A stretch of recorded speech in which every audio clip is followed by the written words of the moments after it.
It is impossible to deny that Western philosophy began with Socrates and his pioneering work in asking why so incessantly that he was executed for being annoying. Then Plato took up the mantle by writing down his arguments with the shampoo bottles and casting one of them as his old mentor. And the most important thing that he ever produced was Aristotle, who was so right about literally everything that Western philosophy from that point onwards has basically been an exercise in either expanding on his work or trying in vain to prove him wrong. But there was another. A philosopher who, instead of absorbing himself in the work of his contemporaries, decided to pick up where Socrates left off.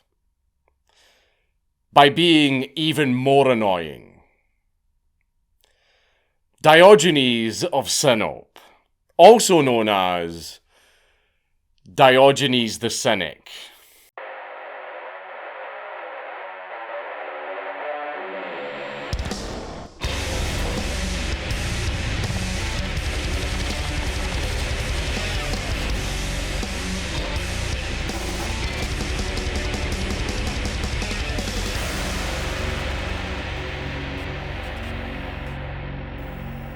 Please leave a like and a comment on this video because it really helps me in the algorithm. Hey buddy, heard you've got yourself a pretty bad habit there. Gosh, I've been there. It just hangs off of you, doesn't it? Never going away even if you really want it to. If it wasn't for my current partner, I don't know where I'd be. Yeah, you've met him before, right? He was at my Great Gatsby-themed transition party. Yeah, you have met him. His name is Fume. That's right, my ludicrously loving LARPers, my babe Fume is back, and they're here to help you out. Who are Fume? Why, don't you fret, for such an utterly comical lack of knowledge can be easily rectified. Allow me to enlighten you. Fume is the premier in flavoured air devices that vows to help you with that one bad habit that's been haunting you. It helps you to return to your best self without any dodgy chemicals or blinking electronics. This is no spaceship, it's Fume, silly. You see, Fume is refreshingly simple. A rock-hard and firm wooden chassis with a plumed, smoochable head that's classy. Fume's sturdy form is worth admiring on craftsmanship alone. But let me say, size isn't everything. Fume causes a mighty motion in my tight and shallow ocean with an easily transportable frame. Indeed, despite the deceptive simplicity, Fume has a wide catalogue of fruity and fancy flavours to fall in love with. From grapefruit to maple pepper, there is definitely a flavour for you. Let me tell you of how I finally overcame my morally reprehensible, yet tastefully undisclosed, dark urges. Now, I thought I was fairly orange vanilla. But I was experimenting the other day to see which one would make me peach blush. And after sampling some crisp mint, I eventually found the one who really stole my cinnamon heart. Let me just say, once you go black licorice, you never go back. Trust me, I've tried, it's just too good. Delectable. So grab that old vape and just do it in already. It knows too much. If you want to join me and over 700,000 other people on your own journey to better habits, you need to only scan the QR code on the screen or go to tryfume.com and use code Dankula to get a free topper with your journey pack. I appreciate the topper because I tend to use my teeth far too much and it helps me calm down. Again, scan the QR code on the screen or go to tryfume.com and use code Dankula for a free topper with your journey pack. A quick housekeeping note just before we begin.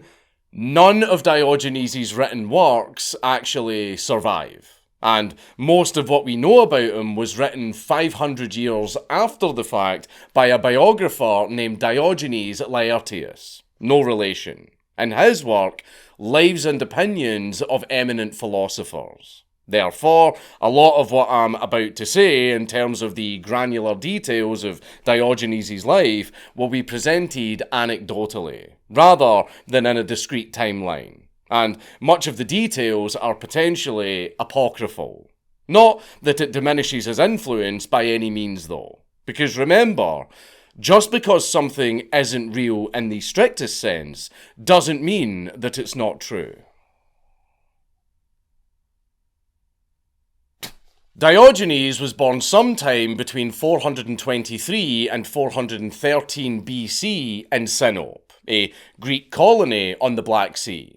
I won't elaborate further on where it is because I don't want Stelios to beat me up. But anyway, Diogenes' father was a banker who worked in the mint until Diogenes debased the currency. Not like that. They actually hadn't come up with that yet. But according to legend, Diogenes actually mixed the coinage with base metals under the advice of the Oracle of Delphi. Accounts vary on whether Diogenes' father was actually in on it, and some say that he ended up dying in prison. Meanwhile, Diogenes himself was told that the Cenopians have condemned you to exile. So Diogenes responded, yes, and I've condemned them to stay where they are. After going Sinope, Diogenes moved to Athens, where he embarked upon his life's work of obnoxiously begging in the street, being an absolute menace to everyone around him, and generally having no sense of social or moral standards whatsoever. So what's the deal? Did Diogenes become a Glaswegian? Nope, even worse, he became a philosopher.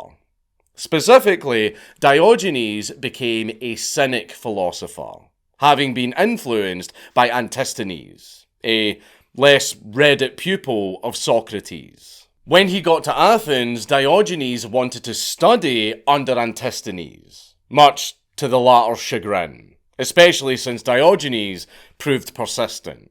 When he got mad enough that he actually threatened to hit Diogenes with a stick so that he would just leave him the fuck alone, Diogenes said, strike me if you wish, I'll offer you my head, but you'll never find a stick strong enough to drive me away from your discourses. This finally wore Antisthenes down, and he accepted. But who else would Diogenes have wanted to learn from? After all, Antisthenes is considered the founder of the Cynic school. Sort of. While it is considered a school of philosophy, it was never formalised as such, because that would be a very un-Cynic thing to do. Instead, unlike other branches of philosophy, Cynic is more of an umbrella term for related philosophical bents. Cynicism is a sort of proto-anarchism with a lot more mental gymnastics than just simply being mad at your dad. Add a massive helping of cope and you spin off into Stoicism, which is the philosophy of spending so much time navel-gazing into your gay little diary that you forget to instill any of the morals that you claim to care so much about into your own dipshit son. And then, through your neglect and myopic dereliction of duty in pursuit of fruity Greek nonsense, that son turns out so fucking badly that you effectively end the longest and most prosperous period of peace that the world had ever known up to that point. And then you get cucked by a gladiator because you're a fucking fat. According to the Cynics, happiness and true spiritual wealth comes from valuing truth and virtue above all, while advocating for restraint when it comes to sensual and material pleasures, regardless of how painful that might be. And Diogenes certainly made it very painful. For everyone else.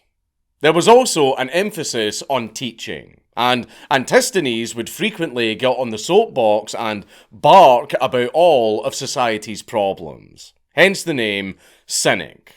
which comes from the Greek word kynikos, which means dog-like. Alternatively, the name could have also come from the name of the gymnasium in Athens where Antisthenes taught. It was called Kinosarges. Diogenes in particular was compared to dogs a lot because of his behaviour, which we will get into. But needless to say, he had that dog in him. Cynics, but Diogenes especially, were very cosmopolitan, opting to throw out things like society, hierarchy, all social dynamics and standards, including the family.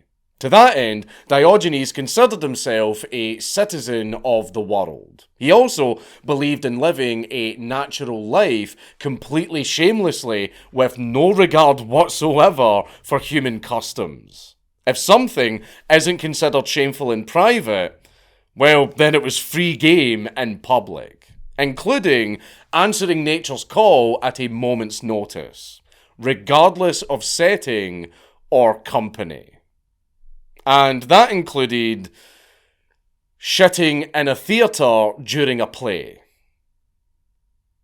Yeah, Diogenes took a shit in the middle of a theatre, in the middle of a play, right in front of everyone. Diogenes seemed a lot more interested in escaping samsara than cultivating virtue. But the pretentious and gay and prim LARP didn't end there.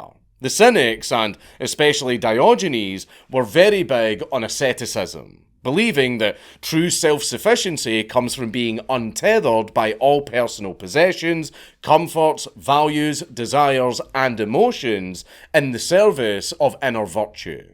And Diogenes started off strong before he even got to Athens, because on the way over there, his slave, Manes, ran off and escaped.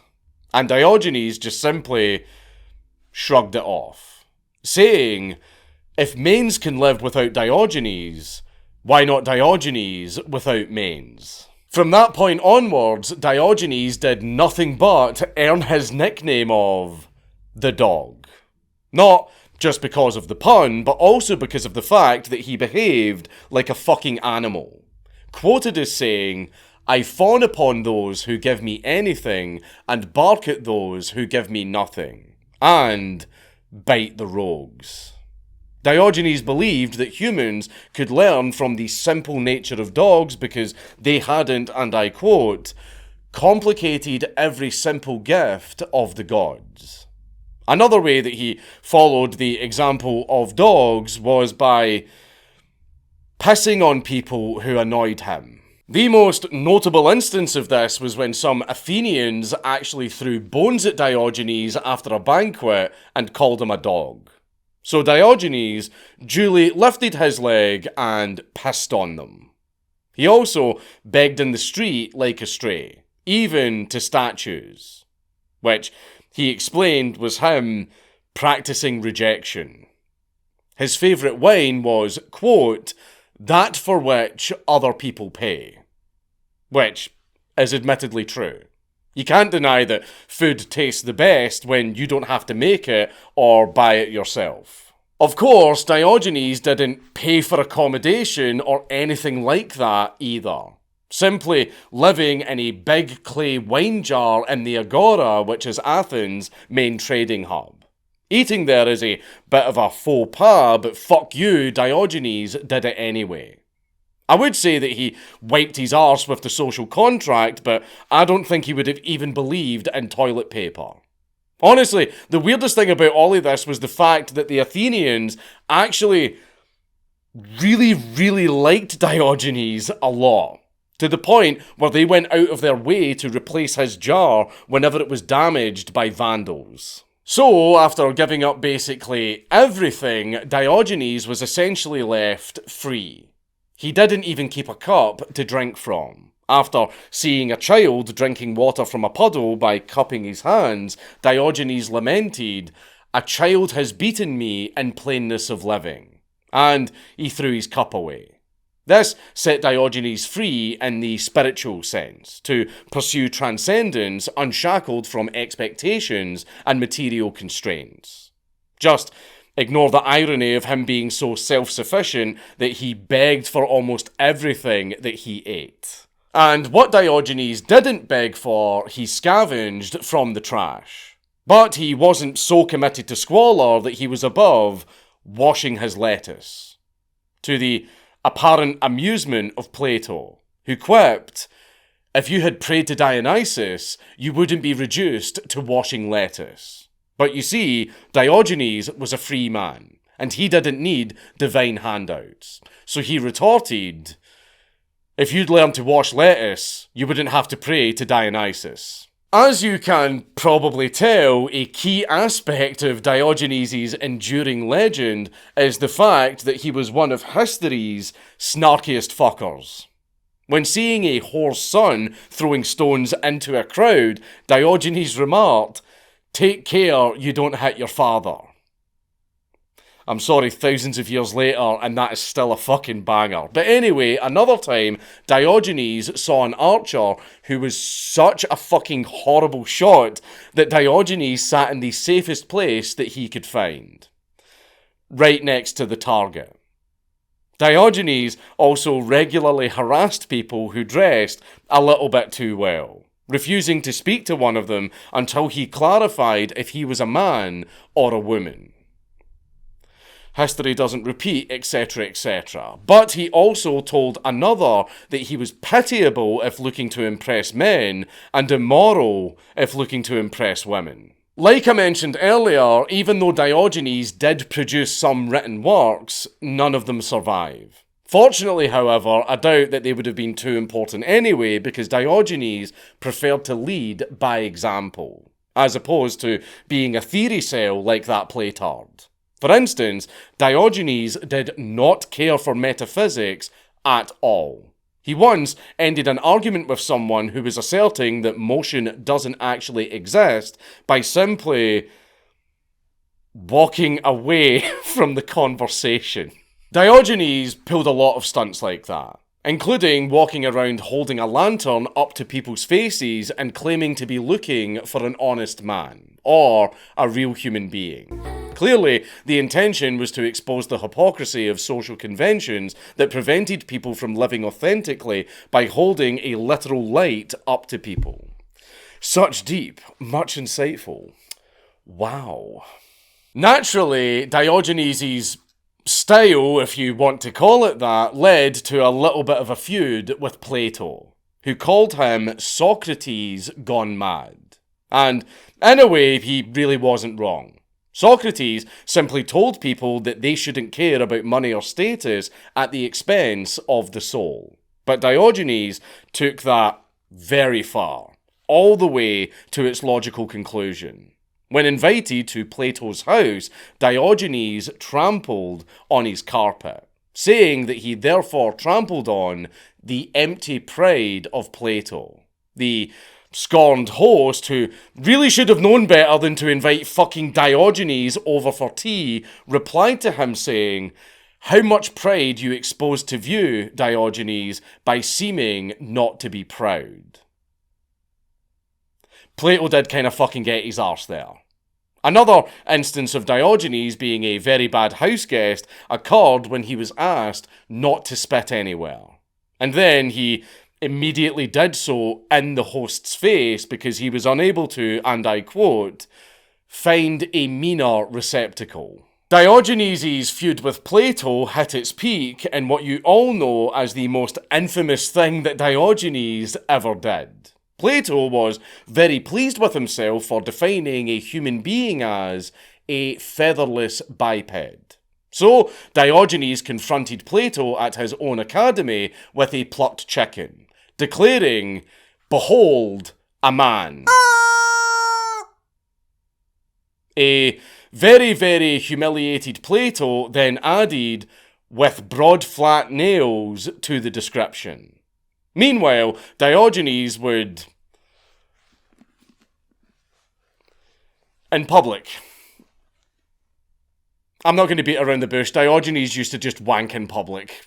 He used to just wank in the town square, right in front of everyone. And then he would lament, "I wish it was as easy to relieve hunger, by rubbing an empty stomach. Never goon. But it wasn't just philosophers that he disagreed with that drew Diogenes' scorn. He also spent a lot of time making fun of your job, whatever it may be.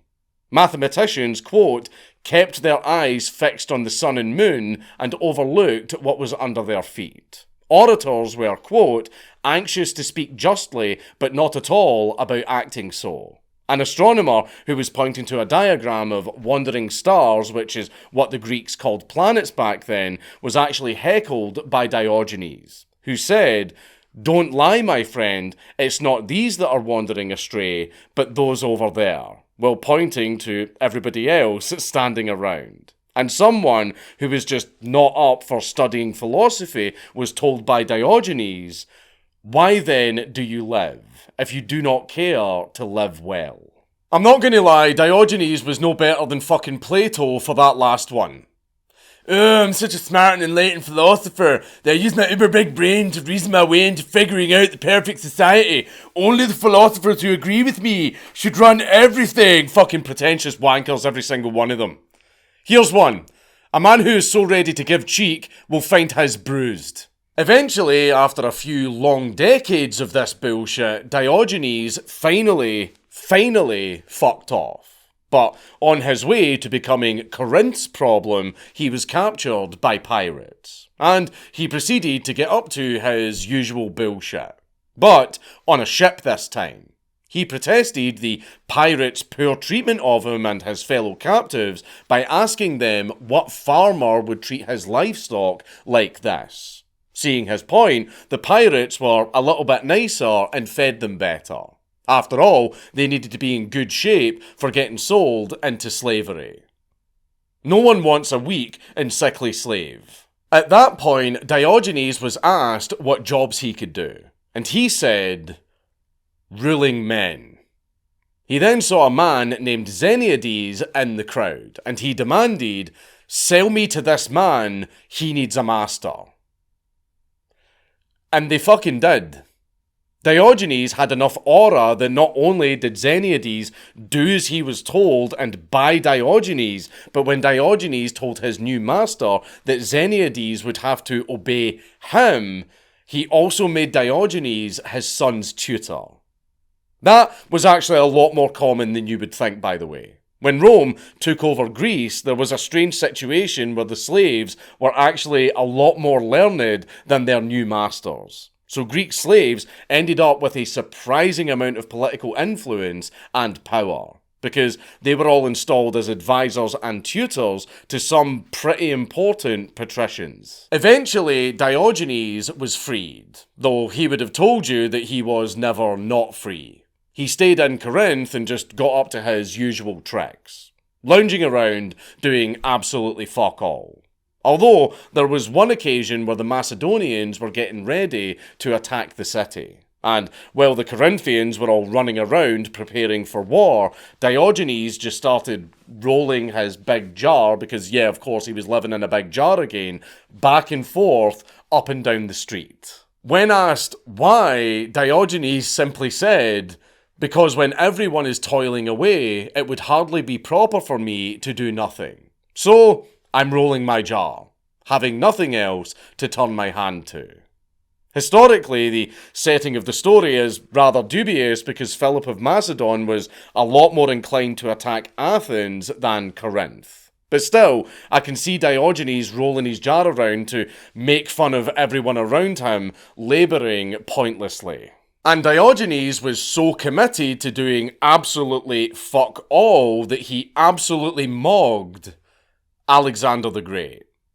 Yes, we're finally getting to the other thing that Diogenes was most well known for. According to the lore, Alexander met a sunbathing Diogenes in Corinth in 336 BC.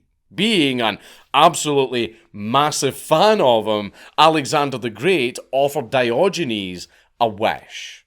Now, at this time in history, Alexander the Great was pretty much the most powerful man in the world. Diogenes could have had anything that he wanted and it would have been granted to him. And Diogenes responded. Now, I'm paraphrasing just a little bit here, but Diogenes said to Alexander the Great, "Yeah, get out of my sunlight." He said this to Alexander the Great, one of the greatest conquerors in history. Whether amused or impressed, Alexander then remarked, "If I were not Alexander, I would wish to be Diogenes." And Diogenes replied, "If I weren't Diogenes, I would also wish to be Diogenes." For perspective, this meeting would be like Emperor Baron Trump walking up to me in the cat house and saying, "Hey man, good work on the Uncle Ted video," and then writing me a $1 billion check. That's fucking insane by itself, but Diogenes turned Alexander the Great down. Most people would kill to be Alexander the Great's top guy. Christ, a hell of a lot of them actually fucking have. Every Galilean great man in history played pretend in a great chain of LARPing that led all the way down to Alexander. The world as we know it was built and fought over for thousands of years in a jealous attempt to replicate the staggering achievements of this one man, unsurpassed, the Great. And yet, the very avatar of human achievement was overawed by a grumpy hobo. A grumpy hobo who, when facing the very force of nature that all of human history revolves around, and told him to fuck off. That, I will give Diogenes this. That is fucking aura. Speaking of Alexander, someone once made the mistake of talking about how lucky a guy named Callisthenes was for having dined with Alexander. I'm surprised he wasn't too busy doing push-ups or something to attend, but anyway, Diogenes countered this, saying that it was actually bad luck, because, quote, "he breakfasts and dines when Alexander thinks fit." Diogenes eventually passed away sometime around the year 323 BC in his late 80s. Some say at the age of 90. Which, either way, is a pretty good fucking run for someone who lived inside of a bin in the streets like Oscar the fucking Grouch and also drank from muddy puddles. Legend also says that Diogenes died on the same day as Alexander the Great. The word legend is doing a lot of heavy lifting there. But we don't actually know how Diogenes died. Sources vary between eating a raw ox foot and then dying of food poisoning, or that he simply decided that his old and infirm body was an impediment to his independence. So he just decided to hold his breath until he died. Another theory was that he died of an infected dog bite, which could be very likely because Diogenes was allegedly very, very well known for fighting with stray dogs in the street over scraps of food.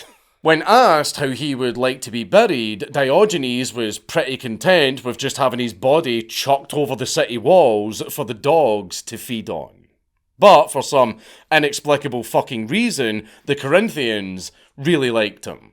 So he was honoured and buried by the city gate. In 2006, a statue of Diogenes was erected in Cynic with an inscription on the base written by a pupil named Philiscus of Aegina, which read, "Even bronze is aged by time, but not all the ages. Diogenes will destroy your fame, since you alone showed mortals the rule of self-sufficiency and the easiest path through life." For most of Western history, Diogenes has been and continues to be commemorated in art, from being pastiched as Didactylos in Terry Pratchett's Small Gods, or being featured in Raphael's The School of Athens in the Vatican's Apostolic Palace, where you can see Diogenes being a fucking gremlin on the steps. He'd probably argue that he's overdressed in the fresco, but I'm sure that he would have been happy with being immortalised for his unparalleled commitment to the bit. Fuck, a living god offered Diogenes the universe, and he made himself a legend on his own terms. However, that's where my respect for Diogenes ends. Because while there is a discussion to be had about how much commitment it takes to transcend a LARP, which I would say that Diogenes definitely had fulfilled, there is no denying that all of his antics were entirely performative and terribly embarrassing. I get that he has an enduring legacy as an anti-establishment pioneer, and he is one of the key figures of Greek philosophy, but in a way, he was also one of the first ever performance artists. And you know how shit those wankers are. It doesn't matter if he made a good zinger every so often. That doesn't change the fact that Diogenes lived naked in a barrel and wanked in the street. He was a misanthropic piece of shit. It's no wonder that he's been accused of being a psychopath for thousands of years. Diogenes was funny and he was witty. He hit out with some absolute bangers, I will give you that. And I'm sure that plenty of you like him for that. But do any of you really respect or admire him? I guarantee that all of you would have fucking hated him if he were alive today. Especially when we're all trying our damnedest to actually deport people for wanking in the street. Only Gavin Newsom would have tolerated him. Diogenes was a fucking prick. But hey, I am a little bit of a shitlord myself, so I suppose I do have to give Diogenes at least some credit for being one of the original trolls. I, however, have never wanked in the street. That's what my gaming chair's for.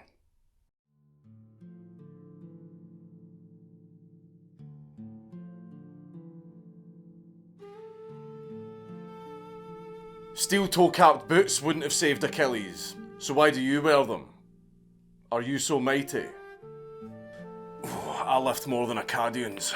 Ooh. Plato. More like Platard. I could beat Pilates in a fight. Don't look a wooden horse in the mouth.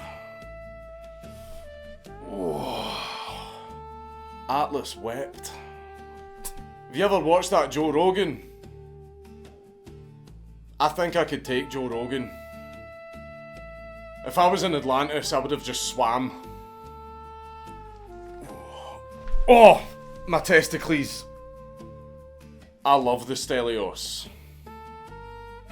Has Sisyphus taken advantage of his annual PTO? Why didn't they just take the eagles to Mordor? Ambrosia. Fucking love custard. Xerxes. A man in a relationship with a woman. Disgusting. What a beautiful estate. By the gods. Does this road lead to Rome? What an astute thinker, that Yiannopoulos guy. Now I'll admit, there were Spartans at Thermopylae. But 300? I'm going to consult the oracle. Grok, is this true? You're very, very right, Marcus. The numbers just don't add up. It's Count Dankula on YouTube. Everybody just subscribe.